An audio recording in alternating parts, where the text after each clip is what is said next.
Now, we're going to go to one of the biggest robberies in the boxing era. Controversial fights have happened over a period of time. Some are so big and because they've drawn such a spotlight, and you got guys like the Mildred Taylor Chavez fight, one of the biggest robberies when it comes to controversy. It was controversial. Richard Steele stops the fight with 2 seconds left. But in his defense, he didn't know it was 2 seconds left. He heard the 10-second warning timer. But Mildred Taylor was mangled. You know, at that moment, everyone was upset. But if you look at it over time, the guy looked dead on his feet. One more punch could have killed him. But one of the biggest, like I said, that goes down as the most controversial stoppages. Only because of the mass hysteria that it caused when it happened. But when you look back at it, you know, there was a call for duty. And you don't want a body on your hands if you were a referee. If you could have stopped it, you know, you stopped the fight. Whether stop it one punch too soon than one punch too late. So that automatically gets it. And when it comes down to it, Holyfield's in a couple of these because he also was in a controversial decision with Lennox Lewis and Holyfield won, where Lennox Lewis clearly beat Holyfield up throughout that entire fight. To only walk away with a draw, and that was boxing robbery. The second fight, Holyfield really won. They gave it to Lennox Lewis. That's what you call everything coming back full circle. So, what you give and what you get. So those 2 fights go up under robbery and controversy. And it was definitely controversial. All right, now we're going to go into fights that were stopped due to damage. Do you want to see Mayweather-Pacquiao fight get to the point where it's so bloody, brutally knots and cuts? That's stop. Because the guys who have that right now are Shane Mosley and Vargas. Vargas had a knot over his freaking eye. He couldn't even see anything. It was welded shut. It was like when Mitch Green was hit by Mike Tyson. But Tyson didn't have gloves on. Shane Mosley did. And they had to stop that fight. The second fight was Holyfield-Rockman. The super knot. So damage due to injury. That fight. Will Floyd Mayweather, Manny Pacquiao mimic that fight? I don't know. It's a lot of blood and gore and knots and swellage and inflammation going on there. That's gonna take some serious punching or headbutts. And of course, Lennox Lewis, Klitschko. Vitaly, the big brother. When Lennox jabs him and rips his eye, he had to get 61 stitches in his eye. It was horrid. You could see it. It looked like a fish mouth when he ripped it wide open. But Vitaly still wanted to fight.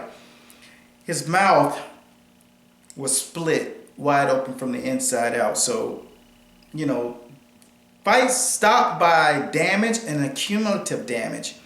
These 3 fights definitely reign supreme. You could probably think of other ones, but you'll have to really think of them.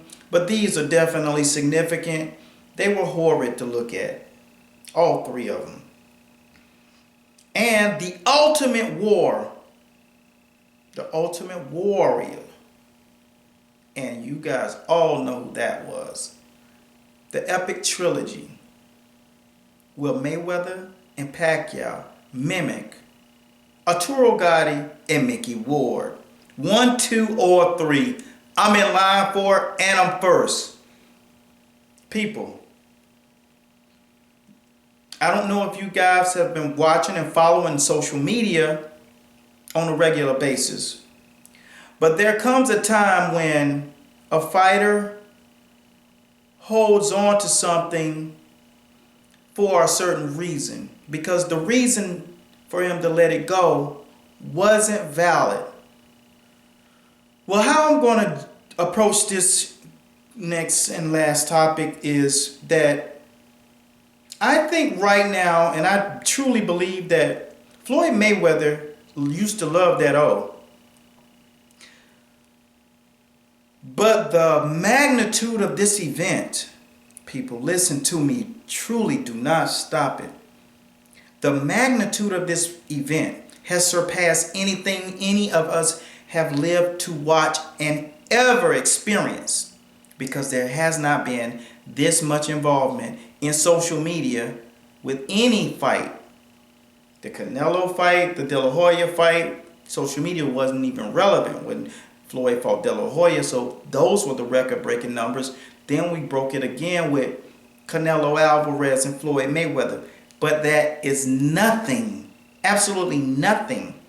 This thing is surpassing and tipping points in venues, in arenas that have nothing to do with sports, let alone the casual fan, the mainstream audience, the insurgents of ABC, NBC, CBS, all of these channels and ESPN all coming to the forefront to embrace and have boxing a part of their menu, a part of their entree. And that's where we are right now.